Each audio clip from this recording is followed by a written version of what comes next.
اللہ تعالیٰ نے ہمارے نبی پاک صلی اللہ تعالیٰ علیہ وسلم کو بے شمار اور لاتعداد عظمتوں، نعمتوں، سعادتوں اور بلندیوں سے سرفراز فرمایا ہے۔ ان میں سے حضور علیہ السلام کی ایک عظمت اور ایک بلندی یہ ہے کہ وَإِنَّكَ لَعَلَىٰ خُلُقٍ عَظِيمٍ، فرمایا محبوب بے شک آپ عظیم اخلاق پر ہیں، آپ کی خلق، آپ کی خو بڑی عظیم ہے۔ اخلاق کا مطلب انسان کے جمیع اخلاقیات، اس کے رویے، اس کا لہجہ، اس کے معاملات، یہ سارے اخلاقیات میں شامل ہیں۔ دیانتداری بھی اخلاقیات ہے، سچ بولنا بھی اخلاق ہے، کنجوسی اور بخیلی سے بچنا بھی اخلاق ہے۔ انسان تمام رذائل سے اپنے آپ کو محفوظ رکھے، اچھی عادات، اچھا رویہ، اچھی سوچ، اچھا لب و لہجہ، لوگوں کے حق میں خیر خواہی کا جذبہ، دوسروں کے لیے اس کی طبیعت کے اندر اچھے جذبات، یہ سارا اخلاقیات کا معاملہ ہے۔ نبی کریم صلی اللہ تعالیٰ علیہ وسلم نے اپنی تشریف آوری کے جو مقاصد خود بیان فرمائے، ان میں سے سرکار نے ایک بڑا مقصد یہ بیان فرمایا کہ میں تمہارے اخلاق کی تکمیل کرنے کے لیے دنیا میں آیا ہوں۔ انسان بڑا پکا نمازی ہو، بڑا پکا حاجی ہو، اس کا سارا لباس مذہبی ہو، اس کا دعویٰ بھی یہ ہو کہ میں بہت کامیاب دیندار آدمی ہوں، لیکن اس کا رویہ، اس کا لین دین کرنا، اس کا لوگوں سے معاملات کرنا، اس کا لوگوں کے بیچ وقت گزارنا یہ ٹھیک نہ ہو تو کوئی بھی اس کی نمازوں پر، عبادتوں، ریاضتوں پر بھروسہ کرنے کو تیار ہے۔ اقبال کہتے ہیں یہ ذکر و فکر، یہ نیم شبی، یہ ریاض تیری خودی کے اگر پاسباں نہیں تو کچھ بھی نہیں۔ یہ جو کچھ تو بتا رہا ہے، عبادتیں، ریاضتیں، پرہیزگاریاں، یہ اگر تیرے اندر کوئی تبدیلی نہیں لا سکی، نماز بے حیائی سے نہیں روک سکی، اور تیرے صدقات و خیرات کرنا تیری زبان کو میٹھا نہیں کر سکے، تیرے لہجے کو حسین نہیں کر سکے، تو تیری ساری یہ عبادتیں نتیجہ خیز ثابت نہیں ہوئی۔ میرے بھائیوں، ہم جب دنیا کے اندر جاتے ہیں، لوگوں سے معاملات کرتے ہیں، تو لوگ ہماری دیانتداری سے، ہماری سچائی سے، ہمارے وعدوں کی پابندی سے، ہمارے اخلاص سے، ہماری عاجزی سے، ہماری محبت سے ہمیں پہچانتے ہیں۔ لوگ لوگوں کو وردیوں سے نہیں پہچانتے۔ لوگ جب لوگوں کے ساتھ معاملات کرتے ہیں تو پھر انہیں اندازہ ہوتا ہے کہ یہ انسان کس طرح کا ہے۔ نبی پاک صلی اللہ تعالیٰ علیہ وسلم نے ارشاد فرمایا کہ تمہیں پتہ ہے مجھے سب سے زیادہ پیار کس سے ہے، اور قیامت کے دن میرے سب سے زیادہ قریب کون ہوگا؟ امتی کی ساری زندگی یہ دوڑ رہتی ہے کہ میں کسی طریقے سے قرب مصطفیٰ کو پاؤں۔ نبی پاک علیہ السلام کی نگاہ کرم مجھ پہ ہو تاکہ دنیا میں بھی، قبر میں بھی، حشر میں بھی، آخرت میں بھی میرے معاملات سنور جائیں۔ تو یہ بہت بڑی سعادت مندی ہے کسی کے لیے کہ حضور اسے اپنا محبوب کہے، اور قیامت کے دن اسے سب سے زیادہ قریب بٹھائے۔ تو کریم فرمانے لگے تمہیں پتہ ہے میرا محبوب کون ہے، اور قیامت کے دن میرے سب سے زیادہ قریب کون ہوگا؟ اور یہ بات حضور نے 3 دفعہ ارشاد فرمائی۔ فرمایا جانتے ہو میرا محبوب کون ہے؟ جانتے ہو قیامت میں میرے سب سے زیادہ قریب کون ہوگا؟ حضور تو اشارتاً بھی کوئی بات کریں تو بڑی بات ہے، 3 بار ایک بات کو دہرا کے محبوب نے فرمایا میرا سب سے زیادہ محبوب وہ ہے، اور قیامت کے دن میرے سب سے زیادہ قریب وہ ہوگا جس کے اخلاق زیادہ اچھے ہیں۔ ساری محنت اپنے ظاہر پر نہ کرے، سارا وقت کپڑوں کو سجانے سنوارنے میں نہ گزار دیں، سارا ٹائم اپنی تصویروں کو درست کرنے میں ضائع نہ کر دیں۔ اپنے رویوں کو، اخلاقیات کو، اپنے معاملات کو، اپنے اٹھنے بیٹھنے کو، اپنی روزمرہ کی زندگی کو اچھے طریقے سے آراستہ کریں، مزین کریں۔ اور چند ایک چیزیں تو ایسی ہیں جن پر اور زیادہ توجہ کرنے کی ضرورت ہے۔ ان میں سے ایک اہم چیز جس کی طرف میں آپ کا اشارہ کرنے جا رہا ہوں، وہ اہم چیز یہ ہے کہ سب سے پہلے یہ دیکھیں کہ ہماری طبیعت کے اندر درگزر کتنا زیادہ ہے، معاف کرنے کا مزاج کس حد تک ہے۔ میں اکثر یہ دیکھتا ہوں کہ ہم چاہتے ہیں کہ لوگ صرف میرے معیار کے مطابق چلیں، میری طبیعت کے مطابق ڈھلیں، تو پھر تو میں ان کے ساتھ وقت گزارنے کو تیار ہوں، لیکن اگر ہمیں کبھی سامنے والے کی طرف سے مخالف رائے کا سامنا کرنا پڑتا ہے اور کبھی وہ کچھ اپنی بھی رائے رکھتا ہے اور کچھ اپنی بھی مجبوریوں کا اظہار کرتا ہے، تو ہم درگزر کرنے کو تیار نہیں ہوتے۔ یاد رکھیے گا، اللہ تعالیٰ نے نا انسان کو خوبیوں اور خامیوں کا مجموعہ بنایا۔ انسان کے اندر بحیثیت انسان خامیاں بہرحال باقی رہتی ہیں، تو چونکہ اس میں خامیاں باقی رہتی ہیں تو ہمیں اس کی خامیوں، غلطیوں اور بشری کمزوریوں سمیت اس سے پیار کرنا پڑے گا۔ اگر ہم یہ کہیں کہ وہ کوئی غلطی ہی نہ کرے، اس کے اندر کوئی کمزوری ہی نہ رہے، کوئی اس کے اندر بشری تقاضا باقی نہ رہے، تو پہلی بات یہ ہے کہ ہمارا یہ مطالبہ ہی سرے سے غلط ہے۔ اس لیے کہ اللہ تعالیٰ نے بالکل معصوم تو فرشتوں کو بنایا ہے، فرشتے معصوم ہیں، پر اشرف المخلوقات اللہ نے حضرت انسان کو بنایا ہے۔ اس کے ساتھ اللہ نے یہ آزمائش رکھی ہے، تو انسانوں کے اندر کمزوریاں رہیں گی۔ نبی پاک صلی اللہ تعالیٰ علیہ وسلم نے ارشاد فرمایا، جس آدمی کو غصہ آیا اور وہ اپنا غصہ نکالنے پر قادر بھی تھا، لیکن اس نے اللہ کی رضا کے لیے اپنے غصے کو کنٹرول کر لیا، فرمایا اللہ اس کے دل کو امن سے بھی بھر دے گا اور ایمان سے بھی بھر دے گا۔ نہیں، غصے کو کنٹرول کرنا ایمان کی مضبوطی کا باعث بنتا ہے۔ ہوں گے کچھ لوگ بیچارے جو کمزور ہوں گے، کچھ نہیں کہہ سکتے، آپ کا غصہ سہتے ہوں گے، یا کچھ ایسے لوگ ہوں گے جو آپ سے محبت بے پناہ کرتے ہوں گے، اس لیے آپ کا غصہ برداشت کرتے ہوں گے۔ لیکن حضور نے جو ہمیں اخلاقی رویے سکھائے ہیں، ان میں تو محبوب نے فرمایا وہ پہلوان ہے جو اپنے آپ پر کنٹرول کرے، اپنے آپ کو قابو میں رکھے، اپنے غصے کو، غیظ و غضب وہ ذرا سنبھال کر رکھے۔ ہم اپنے آپ پر کنٹرول نہیں رکھتے، بہت ساری باتیں ہیں جو ہم کر لیتے ہیں، لیکن چونکہ مومن ہے، حضور علیہ السلام کے غلام ہے، مجھے اچھی طرح پتہ ہے کہ سینکڑوں ہزاروں لوگ ایسے ہیں جن کو بعد میں پچھتاوا ہوتا ہے کہ مجھے یہ بات نہیں کرنی چاہیے تھی، مجھے اس طرح کا رویہ نہیں رکھنا چاہیے۔ کچھ بولیاں بول لیتے ہیں، لیکن چونکہ اندر ایک مومن بستا ہے، حضور کا غلام بستا ہے، تو پھر دل پچھتاتا ہے، سینے میں بات کھٹکتی ہے۔ میرے بھائی بہت پہلے سے اپنے اوپر کنٹرول کریں، اپنے آپ کو غیظ و غضب سے، ناراضگی والے جملے بولنے سے بچائیں۔ ہاں، بالکل ناراض نہ ہونا بھی زیادتی ہے، ناراض ہونا بھی چاہیے اور بڑا زبردست ہونا چاہیے، سخت شدت کے ساتھ غصہ کرنا چاہیے، پر کب؟ جب اللہ کی حدوں کو توڑا جائے، جب شریعت کی مخالفت کی جائے اور بے جا دین کی باتوں کو چھوڑا جائے، اللہ کی رضا کے لیے ناراض ہو۔ سیدہ طیبہ طاہرہ حضرت عائشہ صدیقہ رضی اللہ تعالیٰ عنہ فرماتی ہیں، کبھی اپنی ذات کے لیے حضور ناراض نہیں ہوئے، لیکن اگر اللہ کی حدیں توڑی جاتی تھی تو ناراض ہوتے تھے۔ چاہیے نا والد کو کہ بیٹا جان بوجھ کے نماز چھوڑ دے تو ناراض ہو، بیٹی پردہ نہ کرے تو ناراض ہو، چاہیے نا اسے کہ اگر اس کے گھر کے اندر کوئی غیر شرعی کام ہو رہا ہو تو وہ ناراضگی کا اظہار کرے، حکمت کے ساتھ سمجھائے، دانائی کے ساتھ تبدیل کرنے کی پوری کوشش کرے۔ آپ کا دل اس وقت پوری طور پر ناراض ہو جب آپ شریعت کی مخالفت ہوتے ہوئے دیکھیں۔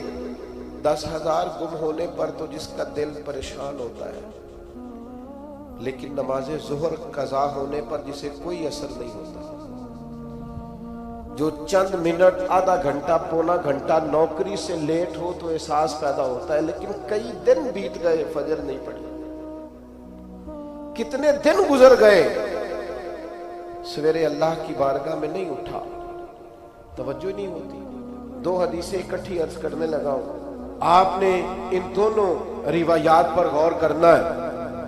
ایک قاضی اجاز رحمۃ اللہ علیہ نے شفا شریف میں لکھی اور ایک امام احمد بن حنبل نے اپنی مسند میں نقل فرمائی۔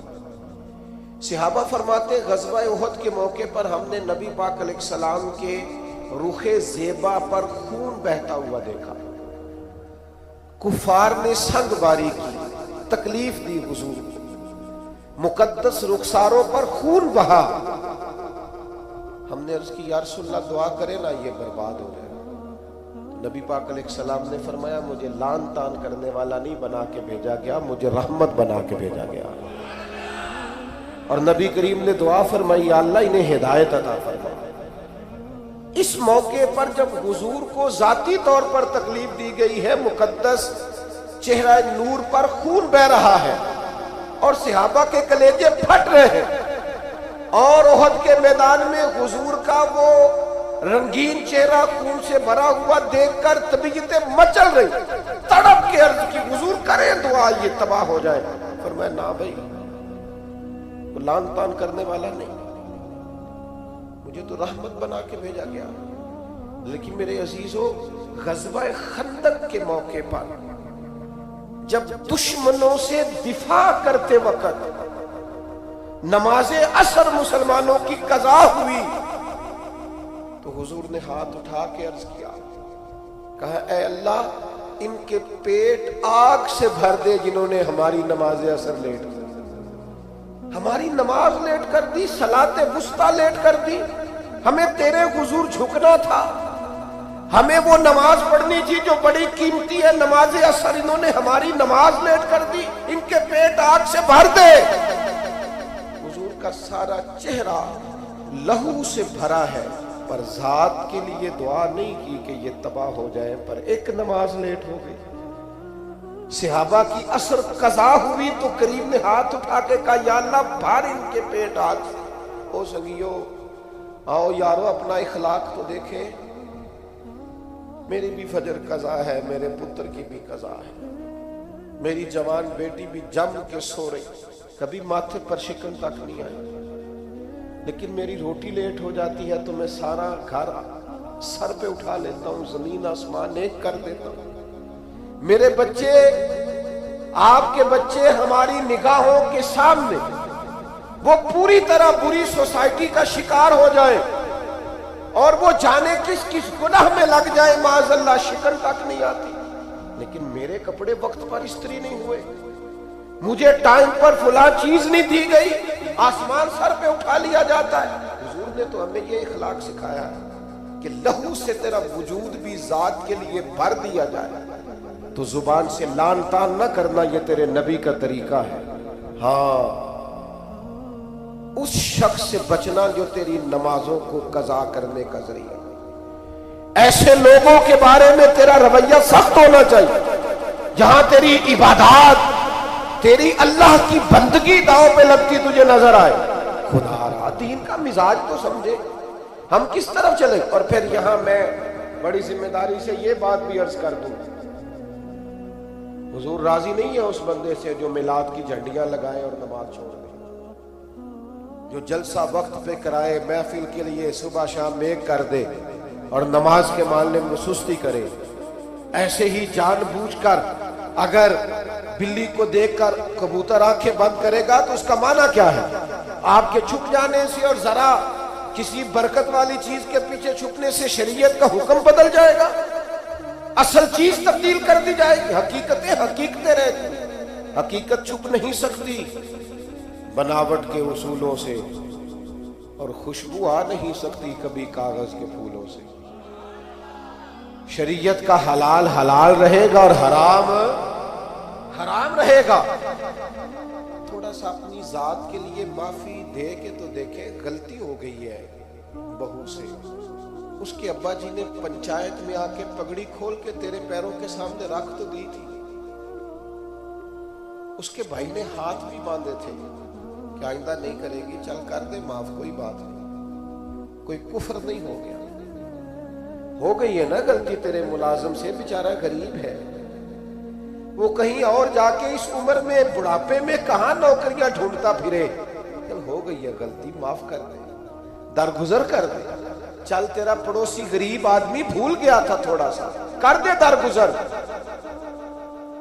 لیکن ہم اس معاشرے اس سوسائٹی میں رہتے ہیں جہاں ہر وقت جج بنے رہنے کا شوق ہے لوگوں کو، فیصلے کرنا اور مطلق العنان بن کے کرنا، اور بس جی بس میں نے کہہ دیا ہے، اب دوبارہ سے میں کسی کی بات نہیں سنتا.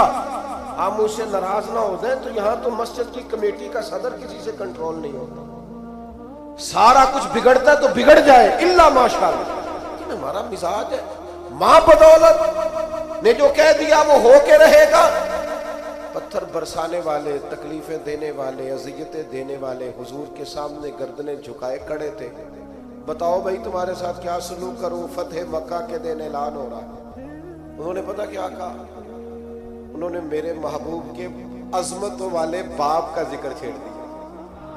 کہنے لگے آپ بھی بڑے ہی قریب ہیں، اور آپ کے والد عبداللہ بھی بڑے ہی قریب تھے، بڑے قریب باپ کے بیٹے ہیں آپ، وہ بڑے قریب تھے. نبی پاک علیہ السلام نے فرمایا اگر تم نے یہ کہا ہے تو جاؤ، پھر تم پر کوئی بدلہ نہیں، تمہارے ساتھ وہی سلوک کرنا ہے جو جناب یوسف نے مصر آئے ہوئے بھائیوں کے ساتھ کیا تھا. انہوں نے کنویں میں پھینکا تھا اور جناب یوسف نے سینے سے لگا لیا تھا. لہذا تمہارے ساتھ وہی کچھ کرنا ہے. وہ لوگ حضور نے انہیں معاف کر دیا. میں اگر ایک جملہ کہوں تو شاید آپ کو اچھا لگے اور آپ کہے کہ یہ جملہ کوئی کسی اچھے ادیب نے اور کسی اچھے دانشور نے بڑی اچھائی سے کہا ہے. حضور نے انہیں معاف کر کے رہا کر دیا، پر وہ قیامت تک کے لیے میرے نبی کی زلف کے قیدی بن گئے. فرمایا جاؤ نا جاؤ، میں نے تمہیں رہا کیا. نبی پاک علیہ السلام نے انہیں رہائی دی اور انہوں نے بلند آواز سے کلمے پڑھنے شروع کر دیے. وہ سارے حضور کی زلف نازنی کے غلام ہو گئے. معاف کر کے کسی کو غلام بنایا جا سکتا ہے، بدلہ لے کر غلامیاں نہیں ہوتی، محبتیں پروان نہیں چڑھا کرتی. لیکن وہ ہماری طبیعت ہے، مزاج ہے. ایک تو معاف کریں. دوسری بات، ہمارے جو ماتحت لوگ ہیں نا، ماتحت، ان کے بارے میں اپنا رویہ ٹھیک کریں. جن لوگوں کو اللہ تعالیٰ نے پیسے دیے ہیں نا، یا مالک نے انہیں کوئی عہدہ دے دیا ہے، یا ان کے پاس کوئی 10 20 50 200 لوگ کام کرتے ہیں، وہ تھوڑا سا سوچیں کسی وقت بیٹھ کے کہ میں آج ایک فیکٹری کا آنر بن کر اور ایک ادارے کا سربراہ بن کے بیٹھا ہوا ہوں، اگر کل مجھے وہاں کھڑا ہونا پڑ جائے جہاں مزدور کھڑے ہیں تو پھر میرا حال کیا ہوگا. وہ جو اپنے ماتحت کے ساتھ ہمارا رویہ نا، یعنی حکم چلانے کا ایک مزاج ہے. میں ایک دفعہ ایک بڑی محفل نعت میں مہمان خصوصی بنا لیا گیا، تو میں نیچے اتر رہا تھا تو کوئی صاحب تھے اس محفل میں جو کسی خاص نشست پر وہ بھی بٹھائے گئے تھے، اور میرے ساتھ وہ باتیں بھی کر رہے تھے. باتیں کیا کرنی ہوتی ہیں، بعضوں کا زیادہ مسئلہ تو تصویروں کا ہوتا ہے، تو بھی چل رہی تھی اور نظام چل رہا تھا آگے آگے. تو میں جب نیچے اترا تو ایک غریب آدمی میرے گلے میں پھولوں کا ہار ڈال کے کہنے لگا پیر صاحب میں بھی سینہ ملا لوں. تو ان سے سینہ جو ملا تو میرے کان میں کہنے لگے وہ جو آپ کے ساتھ کان میں ہنس ہنس کے باتیں کر رہا تھا، محفلیں بڑی بڑی کراتا ہے، اسے کو مزدوروں کا حق بھی صحیح ادا کیا کرے.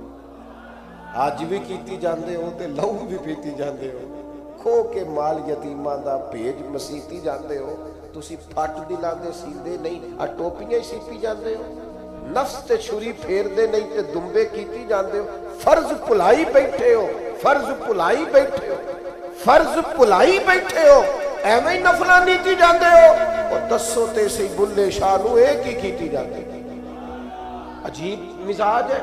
نوافل کبھی ترجیح اس طرح نہیں ہونی چاہیے کہ فرض پیچھے رہ جائے. بہرحال جس کا جو حکم ہے وہ بات وہی آنی چاہیے. اپنے ماتحت کے حق میں ایک شخص نے حضور سے پوچھ لیا، ایک صاحب نے عرض کر ہی دیا، انہوں نے بات ہی کر دی. عرض کی، یہ سنن ابو داؤد شریف میں موجود ہے، کہ یا رسول اللہ میرا ملازم بڑی غلطیاں کرتا ہے، آخر کتنا کو معاف کروں؟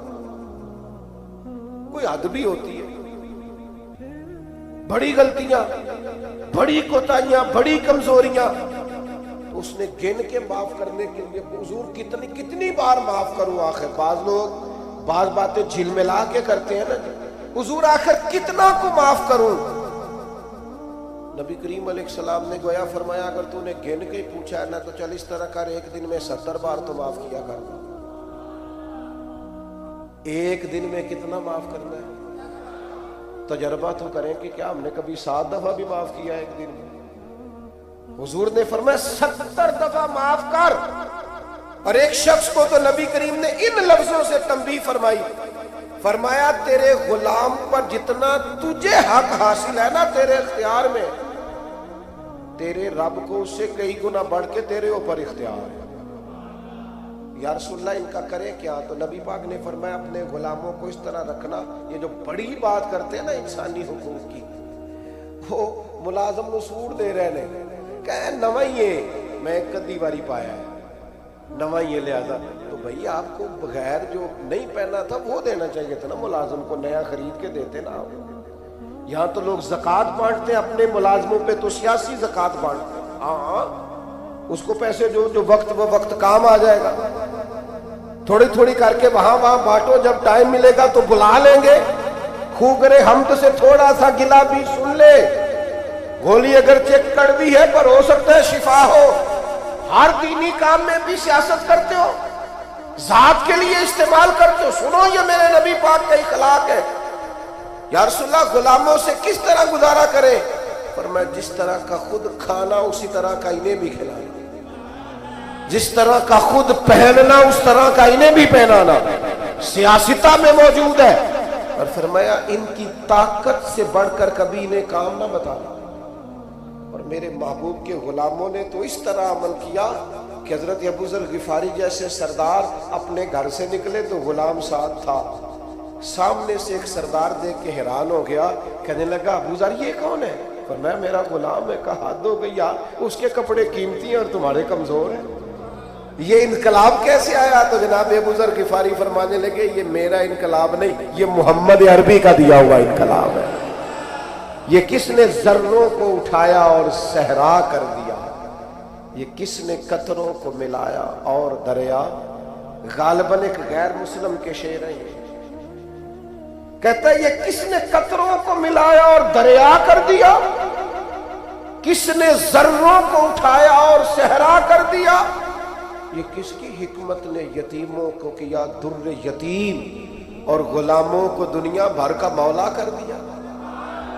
جب حضرت بلال کو کعبے کی چھت پر اذان پڑھنے کی باری آئی تو کچھ لوگوں نے مشورہ دیا تھا کہ حضور کافر پہلے ہی مر گئے، تو حضرت بلال کو کعبے کی چھت پہ دیکھیں گے تو اور مر جائیں گے. تو یا رسول اللہ روز بلال نہیں پڑھنی ہے، اگر اجازت ہو تو کوئی اور نہ پڑھ لے. تو فرمایا نا بھائی اذان تو بلال ہی پڑھیں گے اور کعبے کی چھت پہ پڑھیں گے. اور حق انہی کا بنتا ہے. کمر اچھا ہے فلک پہ نہ ہلال اچھا ہے، تیری نظر بھی نہ ہو تو دونوں سے بلال اچھا ہے. نبی پاک صلی اللہ تعالی علیہ وسلم نے نا غلاموں کے ساتھ بالخصوص اچھا سلوک کرنے کا. جناب حضرت سیدہ ام سلمہ رضی اللہ تعالی عنہ بیان فرماتی ہیں کہ وہ وقت جس وقت میں حضور کا وصال ہوا اور وہ مرض جس مرض کے ساتھ ظاہراً سرکار کا وصال ظاہری ہوا، فرماتے ہیں اس وقت بھی میں نے حضور سے جو آخری جملے ظاہری طور پر سنے وہ یہی تھے کہ نماز کا خیال رکھنا اور غلاموں سے اچھا سلوک کرنا، اپنے ماتحت لوگوں کا خیال رکھنا، سخت لہجہ، آمرانہ مزاج. میرا ایک جاننے والا شخص ہے، اس کے ہاں سے نا کوئی 40-50 لوگ تنخواہ لیتے ہیں. کوئی ادارہ ہے تو وہ اس کا بنایا ہوا تو 40-50 لوگ تنخواہ لیتے ہیں. تو ایک دن کسی تنخواہ لینے والے شخص نے اس سے آ کے کہا یار ادارہ تیرا ہے تو ہم تیری قدر بھی کرتے ہیں، تو دل کرتا ہے تنخواہ تو دے. تو اس بندے نے رونا شروع کر دیا، کہنے لگا غریب ماں کا بیٹا ہوں اور کسان باپ کا بیٹا ہوں، کسی کو تنخواہ دیتے ڈر بڑا لگتا، تو اللہ نے ڈیوٹی لگا دی، ڈر لگتا ہے. اگرچہ میرے سائنوں سے جاتی ہے، میری اطلاع سے جاتی ہے، پر مجھے ڈر آتا ہے، مجھے خوف آتا ہے۔ میں اور کسی کو تنخواہ دوں، میں نہ تو مجھے خوف آتا ہے۔ یہ باہر ہی کوئی اور ہی کرے، میرے والا کام اپنے اندر احساس پیدا کرو۔ یار 4 لوگ ہمارے ماتحت ہوتے ہیں، آپ یقین کریں خون خوش کیا ہوتا ہے بعض لوگوں نے اپنے ملازمین۔ ایک چھوٹی سی بات اور عرض کروں، عورت بیچاری کی عقل ناقص ہوتی ہے، عورتوں سے اچھا سلوک، اپنی گھر والی کے بارے میں رویہ نرم، مقابلے کی فضا نہ پیدا کریں اپنے گھر میں۔ نبی پاک علیہ السلام نے ناز برداری فرمائی ہے ازواج مطہرات۔ حضور کا سلوک کریمانہ رہا ہے، محبوب کی شفقت رہی ہے، سخت ترین لہجہ اور رونق والا مزاج اپنی گھر والی کے حق میں، یہ بھی انداز نبی پاک علیہ السلام کا دیا ہوا نہیں ہے۔ حضور نے فرمایا تم میں سے سب سے بہتر وہ ہے جو اپنے گھر والوں کے لیے بہتر ہے، اور فرمایا میں تم سب سے بڑھ کر اپنے گھر والوں کے لیے بہتر۔ دوستوں کے ساتھ خوش گپیاں اور دیر تک خوشگوار موڈ، اور گھر جاتے ہی لہجہ ترش، اور جناب آپ بابا میں تھکا ہوا آیا ہوں، میرے پاس ٹائم نہیں ہے زیادہ باتیں سننے کا۔ یہ حضور کا دیا ہوا اخلاق نہیں ہے، وہ تو لباس ہے مرد عورت کا اور عورت مرد کا۔ ایک تیسری بات اپنے ذہن میں اور ضرور آج ہم نے بٹھا کے جانی ہے، وہ یہ ہے کہ نبی پاک صلی اللہ تعالی علیہ وسلم کا نا مزاج مروت والا، مدارات والا۔ آج کچھ لوگوں کو شوق ہو گیا ہے، وہ کہتے ہیں جی میں جی بات سچی کرتا ہوں جی، میں بندہ ذرا کھرا ہوں جی لہذا لوگوں کو پسند نہیں۔ یہ آپ کی ذاتی کی ہوئی تشریح ہے۔ کھرا بندہ لوگوں کو بڑا پسند ہوتا ہے، آپ کھرے ہوں گے پر آپ کا رویہ کرے لوگوں والا۔ کچھ لوگ کہتے ہیں جی میں جی بات سچی کرتا ہوں لہذا کڑوا ہوں۔ او بھائی کائنات میں سب سے زیادہ سچے مدینے والے محبوب ہیں، لیکن حضور کا لہجہ تو شہر سے بھی زیادہ میٹھا ہے۔ یہ کیا بات ہوئی؟ یہ آپ جھوٹ بول رہے ہیں کہ میں سچا ہوں تو کڑوا ہوں۔ سچائی تو میٹھی ہوتی ہے، سچائی تو حسین ہوتی ہے۔ آپ کا انداز کڑوا کچھ ایسا ہے، میں جی سچ بول، آپ اصل میں سچ بولتے ہیں دوسروں کے بارے میں، 2-4 سچ اپنے بارے میں بھی بولیں اور بول کر کہیں کہ یہ میرے اندر کمیاں ہیں، بولیں سچ۔ دوسروں کی غلطیوں کا تو شک ہوتا ہے نا، اپنا تو بندے کو پک ہوتا ہے نا کہ یہ میرے اندر ہے۔ اپنی چھپائے پھرتے ہو، اپنیوں پہ پردے ڈالے ہوئے ہو، اپنے اوپر ملمر میک اپ کیے ہوئے، 2-4 سچ اپنے بارے میں بولو نا، پتہ چلے تم نے تو جب بھی سچ بولا ہے دوسرے کے بارے میں بولا ہے۔ تو یہ مروت مدارات، نبی پاک کے غلام پیدام تھے صحابہ۔ حضور کبھی کسی کا نام لے لیتے تو وہ سمجھتے کہ ہماری تو معراج ہو گئی ہے، اور حضور کسی کو نام لے کے بھی ڈانٹ دیتے تو وہ سعادت سمجھتے، قربان ہوتے۔ لیکن یہ میرے نبی پاک کی مروت کا انداز ہے، یہ حضور کی مدارات۔ کچھ لوگ کہتے ہیں جناب وہ آپ کے ڈھیلے ڈھالے ہونے سے حالات خراب ہوئے ہیں۔ او بھائی کیا کرے، لہجہ مروت والا، کیا کرے انداز پیار والا، کیا کرے کوشش کرتے ہیں، ہمت پکڑتے ہیں، دل کرتے ہیں، کئی دفعہ 4 سختیاں میں نے بھی کرنی ہے، پر وہ کیا کریں، کسی فقیر کے ہاں بیٹھنے والے ہیں، انہوں نے اندر سے وہ سارا انداز ہی سارا نکال دیا ہے۔ نبی کریم صلی اللہ تعالی علیہ وسلم کسی صحابی کا نام لے کر بھی اگر کبھی اس کو سمجھا دیتے تو وہ اپنی سعادت سمجھتا، لیکن حضور کی بارگاہ میں اگر کسی کی شکایت آتی تھی نا تو نبی پاک کبھی بھی اس کا نام لے کر بات نہیں کرتے تھے، مجموعی بات کر دیتے، فرماتے لوگوں کو کیا ہو گیا۔ اب انہوں نے اس طرح کرنا شروع کر دیا، وہ مجموعی بات ہوتی تھی تو جس کی ہوتی تھی وہ خود بخود سمجھ جاتا تھا۔ حضور نے ایک مقام پہ فرمایا کمزور خیالات والے نہ بن جانا، کہنا کہ لوگ اگر میرے ساتھ اچھا کریں گے تو میں بھی اچھا کروں گا، اگر لوگ برا کریں گے تو میں بھی برا کروں گا، اس طرح کا رویہ نہ کرنا، بلکہ اعلیٰ اخلاق، آپ کی طبیعت میں مروت ہو۔ ایک صحابی حاضر ہوئے، انہوں نے بڑی انوکھی بات کی، اور یہ جو بات انہوں نے کی ہے نا، یہ میرا اور آپ کا بہت سارے لوگوں کا مسئلہ ہے۔ اس طرح کی باتیں ڈھیر سارے لوگ آ کے کرتے ہیں۔ انہوں نے آ کے عرض کی یا رسول اللہ صلی اللہ تعالیٰ علیہ وسلم، میرے چچا زاد بھائی ہیں، میں ہمیشہ ان کے ساتھ اس نے سلوک کرتا ہوں، انہوں نے کبھی بھی میرے ساتھ نہیں کیا۔ مجھے جب بھی ان کی ضرورت پڑی ہے انہوں نے انکار کیا ہے، اور انہیں جب بھی ضرورت پڑی ہے میں حاضر ہوا ہوں۔ یا رسول اللہ، اب تو میں اتنا پریشان ہوا ہوں کہ میں نے قسم اٹھا لیا کہ اب میں بھی ان کے کسی کام نہیں آؤں، طے کر لیا۔ تو حضور حکم کیا ہے؟ میں قسم اٹھا آیا ہوں کہ بس ختم۔ نبی پاک علیہ السلام نے فرمایا میں تمہیں حکم دیتا ہوں کہ قسم کا کفارہ دے لے اور ان کے ساتھ اس نے سلوک ہی کر۔ تو اپنا رویہ ان کے بارے میں وہ نہیں کر سکتا جو ان کا رویہ ہے، تو نے اس نے سلوک کے۔ اور یار یہ کوئی کمال ہے کہ اچھے کے ساتھ اچھا ہوں اور برے کے ساتھ برا ہوں؟ اچھا ایک اور بات آج کل نوجوان بڑی وہ جی مجھ سے غلط بات برداشت نہیں ہوتی، صحیح بات کو بھی برداشت کرنا پڑتا ہے۔ برداشت ہی غلط بات کرنی ہوتی ہے، غلط رویہ ہی تو برداشت کرنا ہوتا ہے، صحیح کو تو برداشت کرنا ہی نہیں پڑتا۔ اگر آپ سے غلط لہجے برداشت نہیں ہوتے، بے مروت لوگ برداشت نہیں ہوتے، تو آپ سے برداشت کیا ہوتا ہے؟ نبی کریم علیہ السلام کے صحابی نے ہم سب کا اتنا بڑا مسئلہ حل کیا، یا رسول اللہ قسم اٹھا لی ہے اب میں بھی وہی کروں گا جو وہ کرتے ہیں۔ تو حضور نے گویا سبق دیا، میرے غلاموں کی یہ شان نہیں۔ حضور علیہ السلام ارشاد فرمانے لگے سن بھائی، تو قسم کا کفارہ دے لیکن تو نے اس نے سلوک ہی کرنا، تو نے اپنا رویہ ان کے ساتھ کبھی بھی غلط نہیں کرنا، تو نے اپنا رویہ ہمیشہ ان کے ساتھ۔ ایک اور بندے نے آ کے عرض کی تھی یا رسول اللہ صلی اللہ علیہ وسلم، میرے رشتہ داروں کا سلوک میرے ساتھ بڑا ہی جاہلانہ ہے، میرا رویہ ان کے ساتھ اچھا ہے۔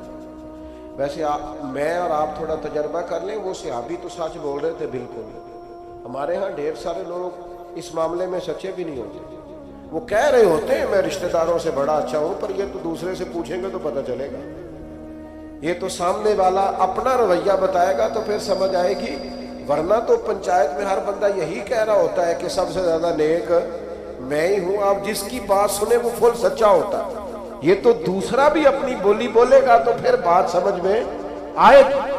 لیکن صحابی نے عرض کیا یا رسول اللہ صلی اللہ تعالی علیہ وسلم، میں نیکی کرتا ہوں وہ جہالت کرتے ہیں، بدتمیزی کرتے ہیں، زیادتی کرتے ہیں، یا رسول اللہ میں پیار کرتا ہوں ان کی طرف سے ہمیشہ جفا ہوتی ہے۔ تو یہ مروت سکھائی ہے حضور کے اخلاق نے۔ میرے کریم محبوب فرمانے لگے اگر واقعہ ہی ایسا ہے جیسا تو کہہ رہا ہے کہ وہ زیادتی کرتے ہیں تو نیکی کرتا ہے، تو کریم فرمانے لگے پھر تو انہیں راکھ چٹا رہا ہے، اور حضور فرمانے لگے جب تک تو ایسا کرتا رہے گا رب تیری مدد فرماتا رہے گا، اللہ تیرے لیے مددگار پیدا کرے گا۔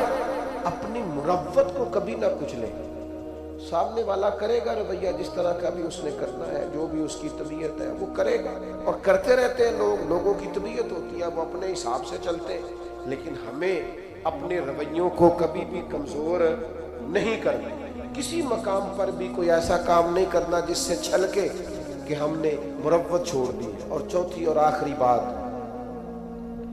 جس کے بعد ہم نے اختتام کی طرف بڑھنا ہے وہ یہ ہے کہ نبی پاک علیہ السلام نے ہمیں ایک بہت بڑا اخلاق یہ سکھایا ہے کہ نیکی ہمیشہ یک طرفہ کرنی، نیکیوں کو تجارت نہیں بنانا، دوسرا بھی کرے گا تو پھر میں بھی کروں گا۔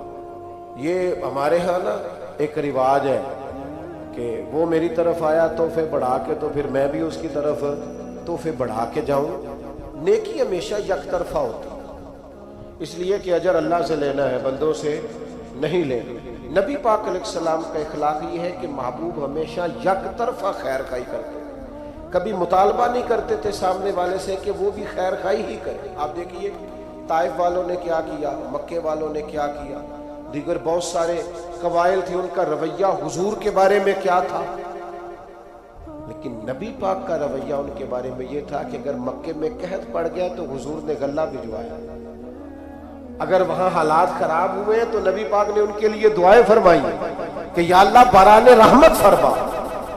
وہ لوگ بدر کے اندر تلواریں لے کر لڑنے کے لیے آئے، لیکن حضور کا عالم یہ ہے کہ محبوب فرماتے ہیں ان کی رسیاں ڈھیلی کر دو۔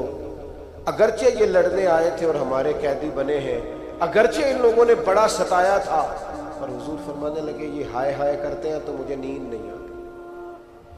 نیکی یک طرفہ ہوگی۔ آپ یہ اس چکر سے اگر تو اخلاق والا بننا ہے تو پھر اس چکر سے نکل آئے کہ میں نیکی کروں گا اور جواب میں دوسرا بھی نیکی سینکڑوں لوگوں سے، اور اگر میں یہ دعویٰ کر دوں تو شاید سچا ہوگا کہ میں نے زندگی میں ہزاروں لوگوں سے بیٹھ کر گفتگو کی، لیکن ہمارا طریقہ کار وہ نہیں جو اعلیٰ اخلاق نبی کریم نے ہمیں سکھائے۔ ہم صرف اپنے دوستوں کی اور اپنے گروپ کی تعریف کرنے کے قائل، حق پرست نہیں رہے ہم گروہ پرست ہیں۔ ہمیں اپنے گروپ پر، اپنے گروہ، اپنے لوگوں، اپنے حلقہ احباب مجھے کہہ لینے دو۔ وہ صرف ایک ہی آستانے کے مرید اگر سارے ہو جائیں تو پھر ہی وہ ٹھیک ہو سکتے ہیں۔ اہل حق کا صحیح عقیدے کا بھی دوسرا بندہ ہو تو ٹھیک نہیں ہوتا۔ اس قدر زیادہ چھوٹی اور محدود سوچیں اور بس ایک مخصوص سے دائرے میں بند ہو کر زندگی گزارنے والے مسلمان امت کا تصور کہاں گیا؟ ارسلت الی الخلق کی بات کہاں گئی؟ اس طرح کے کچی اور کمزور نظریات اور اس طرح کی پلپلی باتیں۔ میرے ایک دوست نے مجھے ایک دفعہ کہا، پیر بھائی نے کہنے لگے ہم کسی اور جگہ بھی جا سکتے ہیں۔ میں کہا پتر ایک نہیں تو 100 جگہ پہ جاؤ۔ خیر مومن کی گمشدہ میراث ہے، جہاں سے ملے وہاں سے لے لو۔